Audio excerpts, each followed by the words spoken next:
Siguro po, baka pwedeng 50-50. Kasi sa ngayon po kasi, kailangan po dalawang mag-asawa ay nagtatrabaho, nagtutulungan. Okay din naman ako sa bahay dahil sanay tayo dyan. Pero yung full-time na nasa bahay, parang para sa akin ang hirap. Kailangan ko rin lumabas para kumita at maghanap pa ng ikabubuhay ng aking pamilya. Sa akin, 50-50 rin. Kasi katulad ko na isang OFW ngayon na so far wala akong pinagkakakitaan. Full time ako. Pero sinisikap ko na magkaroon pa ako na hanap buhay. Siyempre, of course, tulungan talaga din sa bilang mag-asawa. Kailangan talagang magtulungan. Hindi naman pwede na full time ka sa bahay, di ba? Lalaki tayo, kailangan tulungan talaga. Kailangan maghanap buhay din talaga lalaki. Bali, si Mrs. ko po kasi type na talaga yung oras. Kailangan po talaga ng support nila. Lalo na po yung anak ko nag-aaral, kailangan po siya service na atid sundo, yun, luto, bahay, bahon.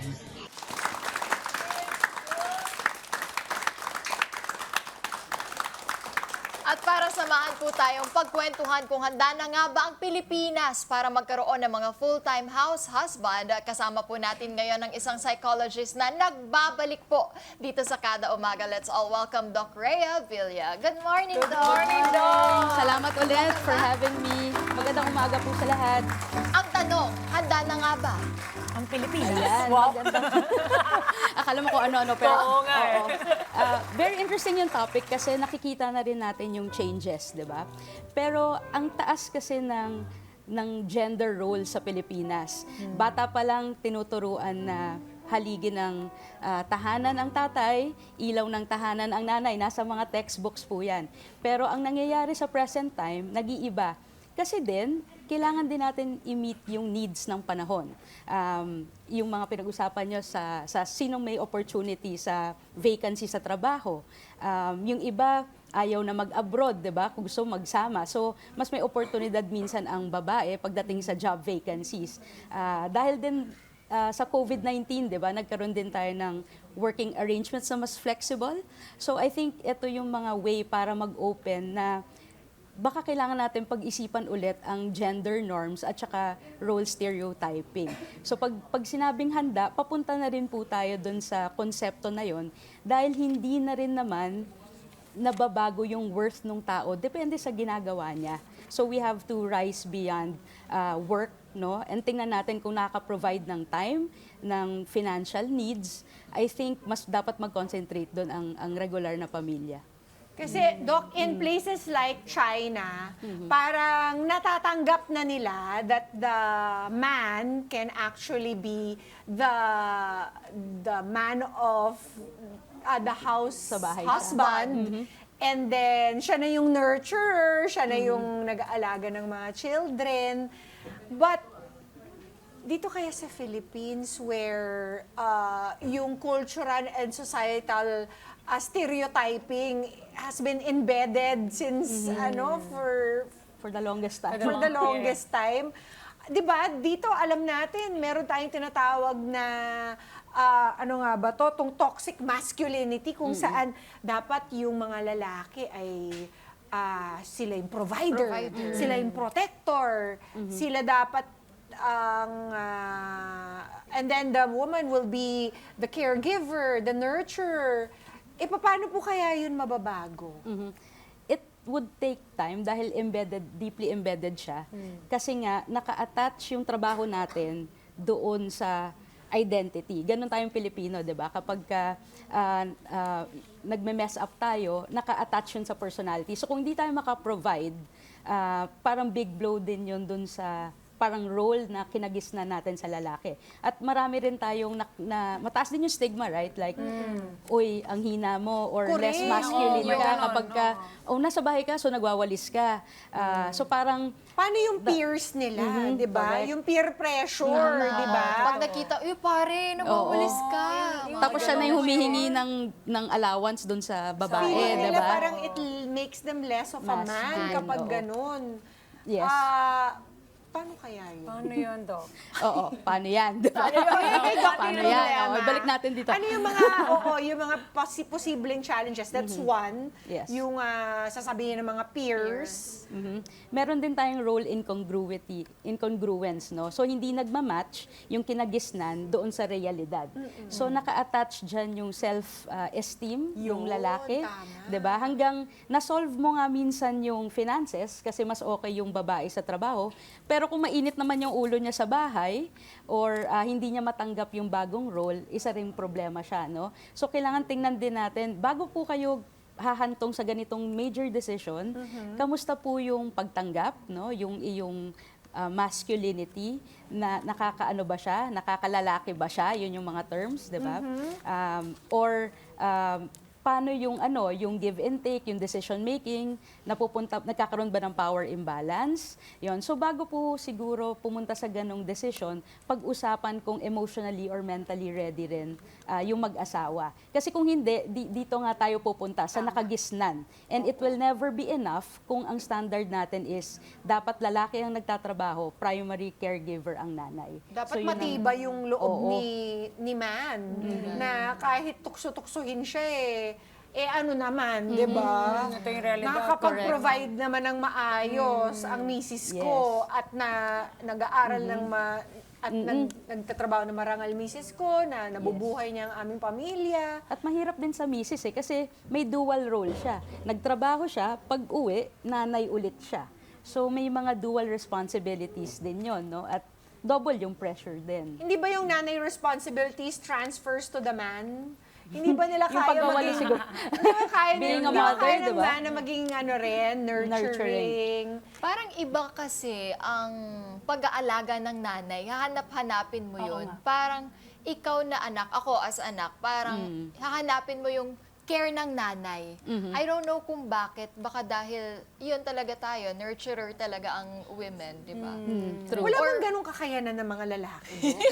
Yung parang maging nurturing. Para mailipat naman ng konti yung maging emotional, di ba? Maging empathetic, di ba? Kasi laging ang idea natin dun sa fathers natin, provider lang ba? Hindi ba rin pwedeng maging confidant?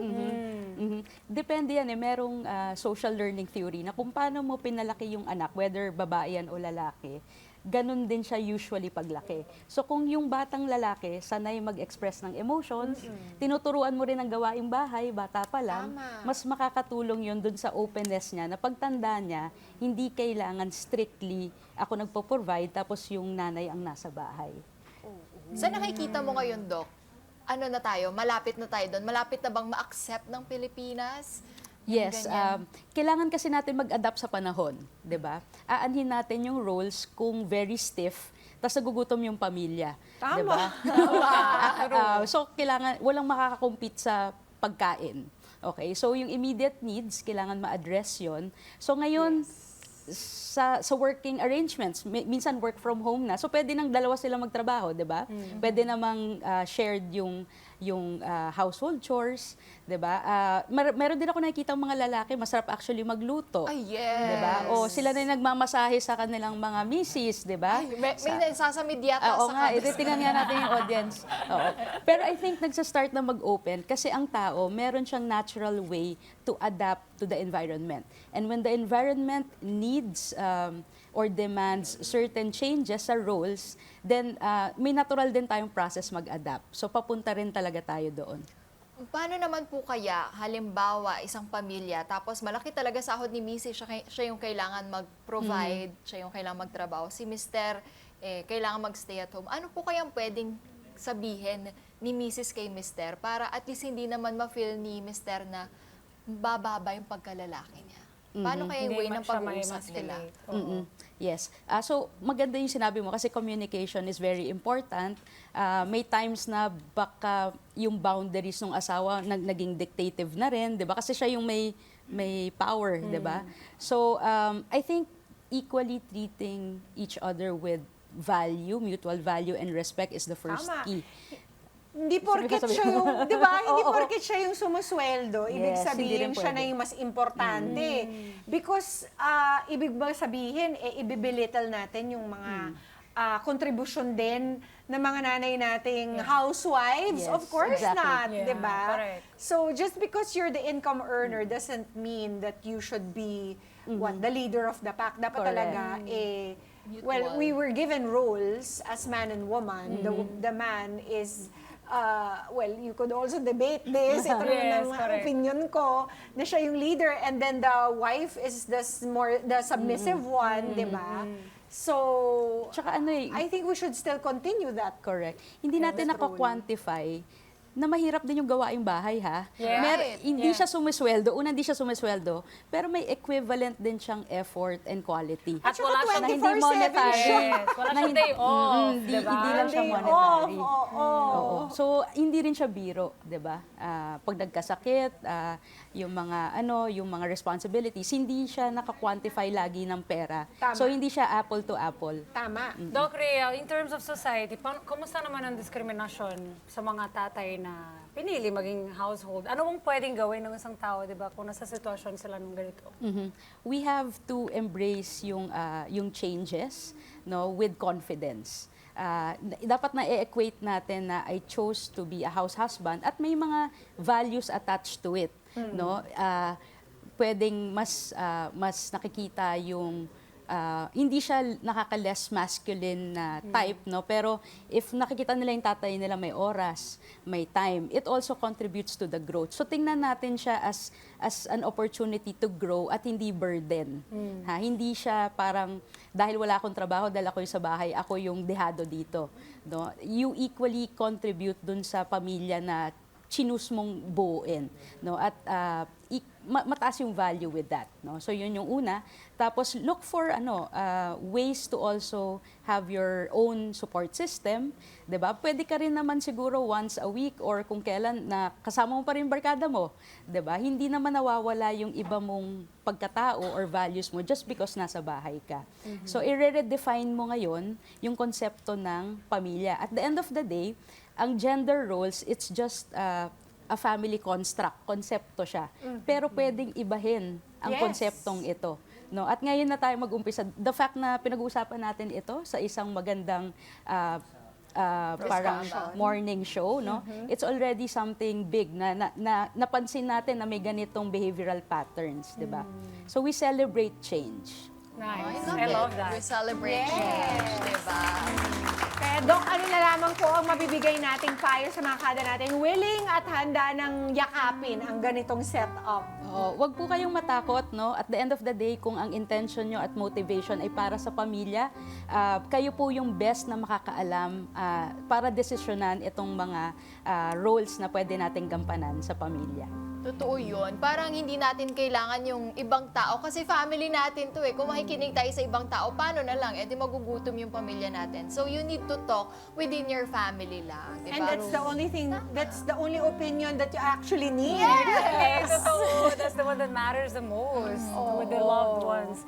And thank you so much, Doc Rhea, sa Salamat pagbalik din. dito sa Kada Umaga. Thank you so much. Thank you, Doc Rhea. Gusto nila magpa-consult pa sa inyo or i-contact ko kayo, paano? Yes, you could follow me on TikTok first at Psychrea Villa, yun yung handle. So may mga libreng psychological advices. Kung lahat ng mga nararamdaman nyo na nangyayari sa araw-araw, makikita nyo po doon. Malaking tulong yan. Thank you so much, Thank you, Doc. Doc. Thank you. Mga kada, baka sa susunod na buwan ay hindi lang mga misis natin ang mga nakatutok dito sa Kada Umaga, dito na nga sa ating audience, o marami na ring men. Yes, may mga Dadami pa nasasabit nga. yan. Dadami pa nga mister natututok sa atin araw-araw. Mga Kanet 25, this is Pia Guanyo Mago. For more Kada Umaga updates, please click the subscribe button and follow us on Net25 social media pages at Net25 TV and at Net25 Entertainment Facebook page. See you guys. Bye!